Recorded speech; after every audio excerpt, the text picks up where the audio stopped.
नमस्कार, आर्यन खबर पे आपका स्वागत है। मैं हूं दीपक प्रियदर्शी।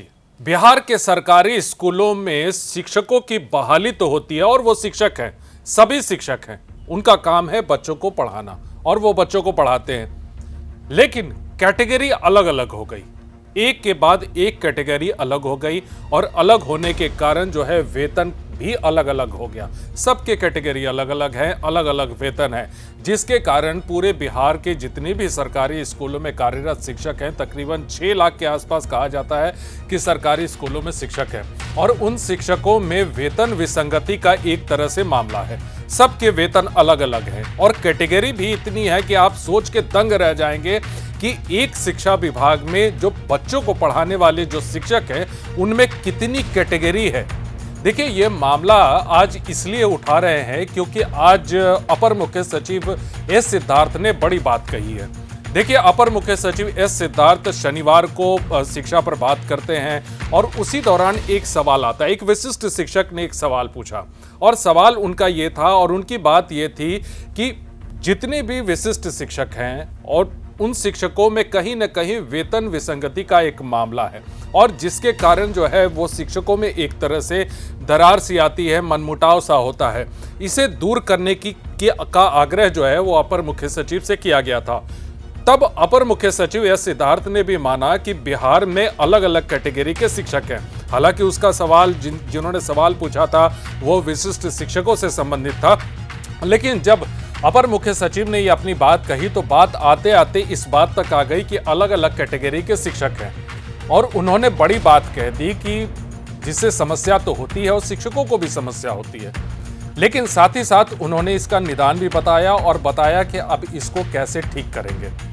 देखिए, सबसे पहले आपको बताते हैं कि जिस कैटेगरी की बात हम कर रहे थे कि कितने कैटेगरी के शिक्षक हैं, उस कैटेगरी में आपको पूरी कैटेगरी दिखाते हैं। उसके बाद आपको बताते हैं कि आखिर अपर मुख्य सचिव ने इसका क्या निदान बताया और कब तक निदान होगा, उन्होंने भी ये चीज बता दी। तो पहले आप देखिए कि कितने कैटेगरी के शिक्षक हैं। बिहार में जितने कैटेगरी के शिक्षक हैं, 13 कैटेगरी के शिक्षक हैं। जी हाँ, 13 तरीके के शिक्षक हैं।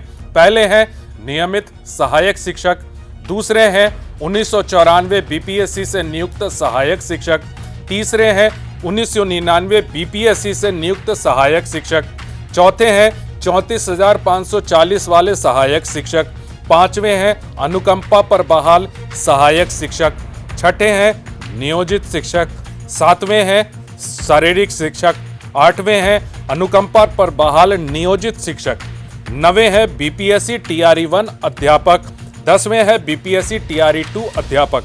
हालांकि ये बीपीएससी टीआरई-1 टीआरई-2 में जितने भी टीचर्स हैं वो अध्यापक हैं, लेकिन चूंकि टीआरई-1 और टीआरई-2 अलग अलग हो जाने के कारण कहीं ना कहीं वेतन के कैटेगरी में भी इसका अंतर पड़ता है। 11वीं कैटेगरी है सक्षमता 1 में पास विशिष्ट शिक्षक, 12वां है सक्षमता 2 में पास विशिष्ट शिक्षक। इनमें भी वही चीजें हैं कि दोनों अलग अलग हैं और दोनों की कैटेगरी अलग अलग हो गई है। और 13वां है शारीरिक शिक्षक अनुदेशक के नाम पर मात्र 8,000 रुपये मासिक पाने वाले शिक्षक। ये सभी शिक्षक हैं, लेकिन सभी अलग अलग कैटेगरी के 13 अलग अलग कैटेगरी के शिक्षक हैं।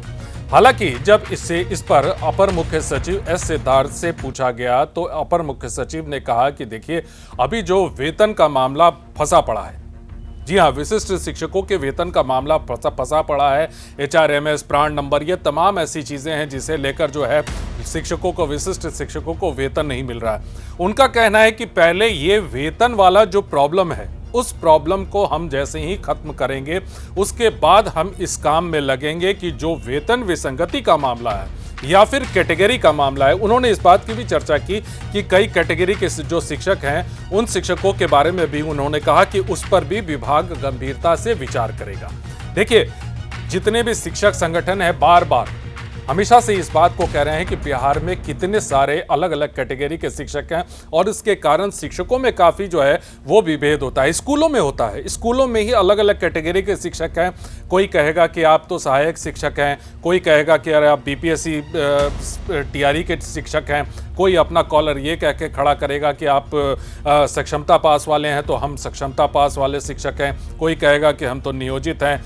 तो इस तरह से एक जिसे कहें कि विभेद जो है वो स्कूलों में ही, टीचर्स में ही हो रहा है और इसकी शिकायतें बहुत आ रही हैं। और कैसे शिकायतें आ रही हैं और कैसे कैसे दिक्कतें आ रही हैं और क्या इसमें शिक्षकों की समस्या होती है, उस पर सुनिए क्या कह रहे हैं शिक्षक नेता। आज शनिवार को शिक्षा की बात में माननीय एसीएस साहब ने स्वीकार किया है कि उनके संज्ञान में बिहार के शिक्षकों के वेतनमान को लेकर के जो विभिन्न तरह की समस्याएं हैं, हर जिले में अलग अलग समस्याएं हैं। विशिष्ट शिक्षकों के लिए एक सवाल जब पूछा गया था, उन्होंने कहा है, मैं आपके चैनल के माध्यम से एसीएस साहब से आग्रह करना चाहूँगा, और पूर्व में भी हमारे संगठन के अध्यक्ष जी ने सरकार को ज्ञापन दिया है कि बिहार में इतने प्रकार के शिक्षक हैं, सबको एक समान, एक कैटेगरी में लाते हुए सबको वेतनमान एक तरीके का मिलने की आवश्यकता है और वो मिलना चाहिए। ये शिक्षकों का अधिकार है। जैसा कि एसीएस साहब ने स्वीकार किया है इस बात को कि सही बात है, जिलों में भिन्नताएं हैं, विद्यालयों में एक ही तरह के कार्य करने वाले शिक्षक हैं, लेकिन उनके नाम और पदनाम अलग अलग हैं और वेतनमान भी उनका अलग अलग है।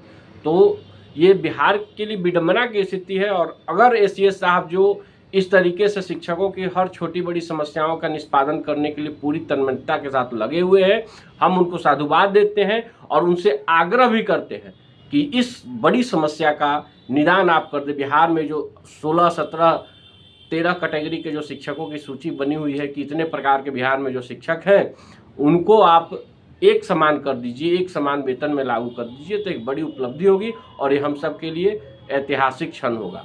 तो आपने सुना कि शिक्षक नेता भी ये मान रहे हैं कि स्कूलों में विभेद होता और अलग अलग कैटेगरी के शिक्षक हैं।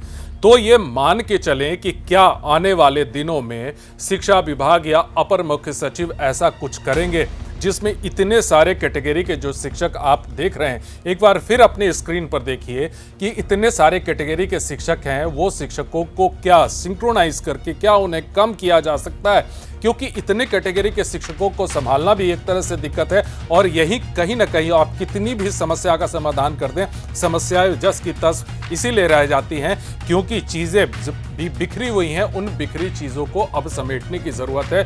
तो क्या अपर मुख्य सचिव जो अभी जो वेतन का मामला अटका पड़ा है, उस वेतन के मामले को सुलझाने के बाद क्या शिक्षा विभाग इस पर काम करेगा? इस वीडियो को देखने के लिए धन्यवाद।